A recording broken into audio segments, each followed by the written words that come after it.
everybody. You know, I got to watch a video this morning and my first whoa! And I love it. But I want to talk to you this week.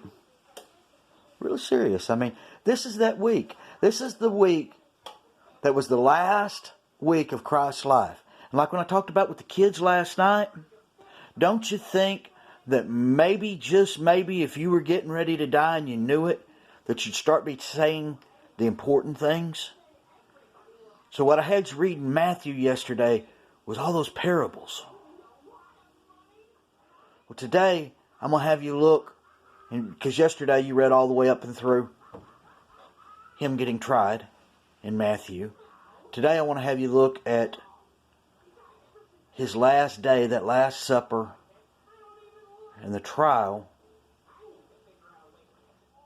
and his last supper and his last day all the way up to Gethsemane in Mark, Luke, and John.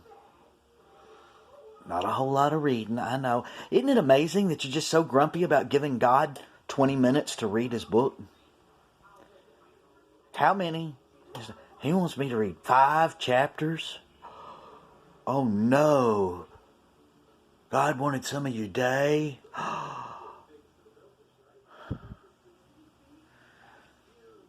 Because you see, Jesus, right now, back in that time, it was his last day to walk free. This was the last day that he was going to breathe the air and spend it with those that he loved the most. You know, John, the disciple that Jesus loved. Peter, the rock. You know, he spent 3 years with these people. They've given up their lives to follow him. And it's the last day. So you know he was kind of morose. And then he moves in, and they had that last meal together. That last supper. And you know what's amazing is that he tells them in that supper that he's going away. And that you're eating my flesh, drinking my blood, and do this in remembrance of me. And they still are shocked. And they move into the Garden of Gethsemane.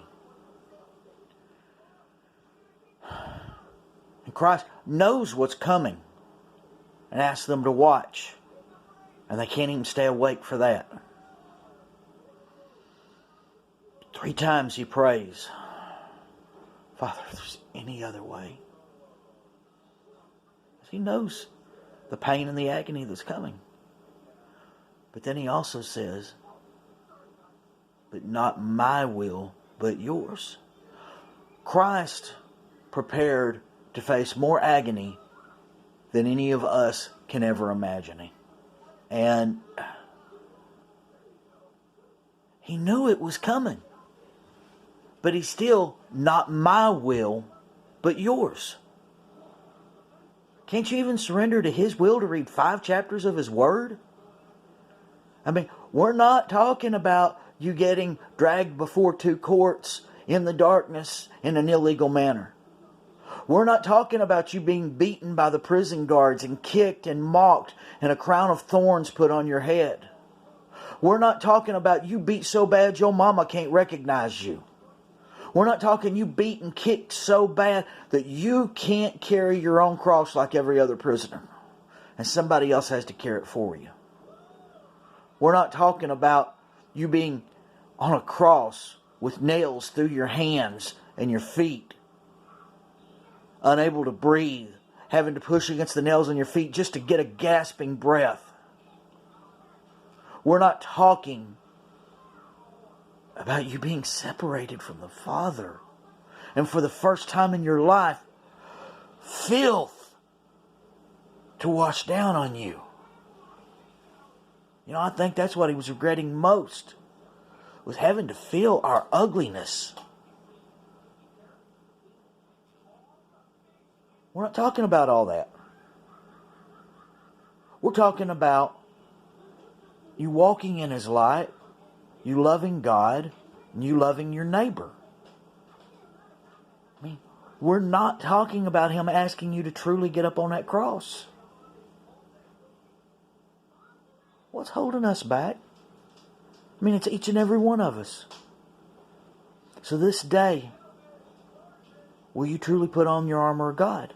Will you surrender your will to His? Something to think about. Now, what I've got for you on the reading today, if I can find my Bible, is Mark chapter 14, Luke chapter 22, John chapters 17 and 18. God bless y'all. Jesus loves you.